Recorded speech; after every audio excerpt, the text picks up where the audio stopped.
अस्सलामुअलैकुम। आज women's day के हवाले से मैं मैट्रिक्स फार्मा के प्लेटफॉर्म से professor colonel doctor Humaira Arshad मुखातिब हूँ आपसे, और मैं ऑब्स्टेट्रिशियन और गायनेकोलॉजिस्ट हूँ। आज हम एक बहुत ही इम्पॉर्टेंट टॉपिक को डिस्कस करने जा रहे हैं, यानी कि पेनफुल पीरियड्स। पेनफुल पीरियड्स को आम ज़बान में माहवारी और मखसूस अयाम कहा जाता है, और उसका दर्द जो है उसको पेनफुल पीरियड्स कहते हैं।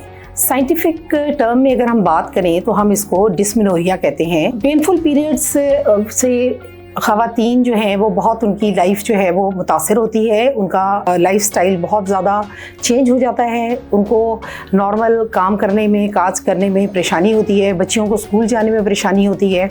इसलिए ये बहुत ज़रूरी है कि इसको प्रॉपर्ली एड्रेस किया जाए। सबसे पहले हम जानना चाहेंगे कि पेनफुल पीरियड्स जो हैं वो कितने टाइप के होते हैं, उनकी क्या कॉजेज़ हैं और उनके साइंस और सिम्टम्स क्या हैं। जो सबसे ज़्यादा नॉर्मल और आम पीरियड है, पेनफुल पीरियड है, उसे हम कहते हैं प्राइमरी डिस्मेनोरिया। अब प्राइमरी डिस्मेनोरिया जो है वो फिजियोलॉजिकल पीरियड्स को कहा जाता है, पेनफुल पीरियड्स को कहा जाता है। इसमें कोई ख़ास प्रॉब्लम नहीं होती, बल्कि ये यंग बच्चियों को शुरू होता है और यंग गर्ल्स को होता है, और अक्सर ये शादी के बाद सेटल डाउन हो जाता है। इसमें होता क्या है कि नॉर्मली जब ओव्यूलेशन होती है, जब बच्चियों में अंडा बनता है, तो उसके बाद प्रोस्टाग्लैंडिन्स रिलीज़ होते हैं, और वो प्रोस्टाग्लैंडिन्स एक हार्मोन होता है, वो जाके बच्चेदानी के लोअर हिस्से में, जिसे हम सर्विक्स कहते हैं, उसको सॉफ्ट करता है। तो जब माहवारी का ब्लड फ्लो होता है तो वो जो पीरियड्स के फ्लो की वजह से उस जगह से पेन होता है, जिसकी वजह से पेशेंट जो है वो पेन फील करती है। उसके लोअर एब्डोमेन में पेन हो सकता है, उसकी कमर में पेन हो सकता है, उसकी टांगों के अंदरूनी हिस्से में पेन हो सकता है। ये सारी चीज़ें जो हैं ये पेनफुल पीरियड्स और प्राइमरी डिस्मेनोरिया की हैं। अब प्राइमरी डिस्मेनोरिया जो है एक मामूली से पेन किलर्स से ये ठीक हो जाता है। नॉर्मल पॉन्स्टॉन है, आपकी कोई जिसे फेनेमिक एसिड कहते हैं, और या कोई पैनाडोल वगैरह से ये ठीक हो जाता है। अब बाज़ दफ़ा बच्चियों को इसके साथ नौजिया, वॉमिटिंग और डायरिया की भी शिकायत हो जाती है। उस सूरत में आपको डॉक्टर से कंसल्ट करना चाहिए। दूसरे टाइप का जो ये पेनफुल पीरियड्स हैं वो आ जाते हैं सेकेंडरी डिस्मेनोरिया। सेकेंडरी डिस्मेनोरिया हम उसको कहते हैं जब पेशेंट को किसी ख़ास बीमारी की वजह से पेन हो रहा होता है।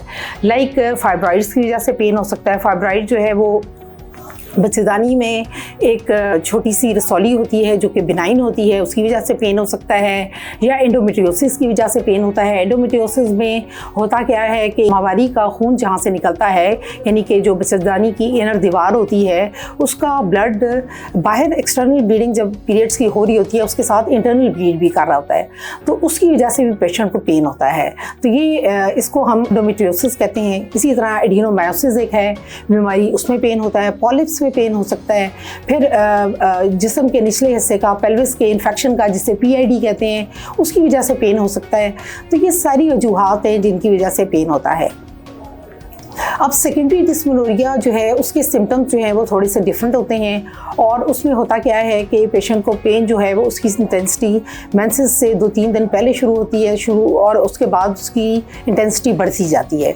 इसके अलावा ये पेशेंट्स जो है अक्सर वजाइनल डिस्चार्जेस के साथ प्रेजेंट करती हैं, या फिर ये पेशेंट जो हैं ये इनएबिलिटी टू कंसीव होता है, यानी कि ये बच्चे नहीं पैदा कर सकती, या फिर इनका जो है वो कमर में और टांगों में शदीद दर्द होता है इनको। ये सारे प्रॉब्लम्स, या बहुत ज़्यादा हैवी पेंसिल्स होते हैं इनको, जिसे मेनोरेजिया कहते हैं। तो अगर ये सारे अलामात पेशेंट में बरकरार हैं तो आपने ज़रूर डॉक्टर को कंसल्ट करना है और अपनी प्रॉपर एडवाइस लेनी है। अब मैनेजमेंट क्या है इसकी? पेनफुल पीरियड्स जो हैं ये एक बड़ी सोसाइटी में परेशानी की बात है कि बच्चियों के जो स्कूल गोइंग बच्चियां होती हैं उनके स्कूल्स मिस होते हैं, जो जॉब पे बच्चियां जा रही हैं उनकी जॉब्स के अयाम मिस हो जाते हैं, घर में जो ख़वातीन काम कर रही हैं वो पेन की वजह से काम नहीं कर सकती। तो अगर हम थोड़ी सी लाइफस्टाइल मॉडिफिकेशन करें, थोड़ी सी चेंजेस अपनी लाइफ में लेकर आएँ, तो हम जो है वो इस चीज़ को एड्रेस कर सकते हैं। सबसे पहले डाइट का हिस्सा आ जाता है। डाइट में हमें जो चीज़ जो है सबसे इम्पॉर्टेंट इम्पॉर्टेंट है हमारे लिए वो ये है कि हमें कैफ़ीन को अवॉइड करना है, हमें चिकनाई वाली चीज़ों को अवॉइड करना है, हमें कोल्ड ड्रिंक्स को अवॉइड करना है, हमें सॉल्ट और शुगर इंटेक को अवॉइड करना है, क्योंकि सॉल्ट और शुगर इंटेक जो है वो ब्लोटिंग कॉज करती है और जिससे और पेशेंट की तबीयत ख़राब होती है। हॉट बेवरेजेस लें, जिस तरह से गर्म दूध है, ग्रीन टी है, this is very good. Scientific studies से शो हुआ है कि जिंजर, गार्लिक और टर्मरिक ये बहुत अच्छा रोल प्ले करती हैं to relieve the pain, periods के पेन को। उसके अलावा अगर हम बात करते हैं एक्सरसाइज की, तो एक्सरसाइज जो है वो हमेशा हमें कंटिन्यू रखनी चाहिए, लेकिन अगर आप हाई इंटेंसिटी एक्सरसाइज कर रहे हैं तो आप लो इंटेंसिटी एक्सरसाइज पे आ जाएं, वॉक ज़रूर अपनी जारी रखें, क्योंकि एक्सरसाइज से क्या होता है कि आपके जिस्म से खून की गर्दिश इंक्रीज़ होती है और एक हार्मोन रिलीज़ होता है जिसे एंडोर्फिन कहते हैं। ये एक हार्मोन है जो कि जिस्म में खुशी पैदा करता है, यूफोरिया जिसे कहते हैं, और इसके अलावा ये जो है ये आपके पेन को भी सबसाइड करता है, कम करता है। योगा करें, योगा बहुत अच्छा है। और पेन किलर्स का हमने पहले ही डिस्कस किया है कि पेन किलर्स ले लेने चाहिए, और अगर इन सारा कुछ करने के बावजूद भी आपका पेन ठीक नहीं हो रहा तो आप जो है वो अपने गायनेकोलॉजिस्ट को ज़रूर कंसल्ट करें। सो पीरियड्स का पेन जो है ये एक ऐसी चीज़ नहीं है कि जिसके लिए हमें बिल्कुल हाथ छोड़ के बैठ जाएं। इसके लिए छोटी छोटी लाइफस्टाइल मॉडिफिकेशंस और डॉक्टर गायनेकोलॉजिस्ट की कंसल्टेशन और थोड़ी मेडिकेशन से ये बहुत ईजिली हम इसको एड्रेस कर सकते हैं। होपफुली ये सेशन आपके लिए बड़ा यूज़फुल होगा, और अगर इसमें आपको प्लीज़ कोई भी क्वेरीज़ हैं तो आई वुड लाइक कि आप कमेंट बॉक्स में इसमें ऐड कर दें। I would like to answer. Thank you. अस्सलाम वालेकुम।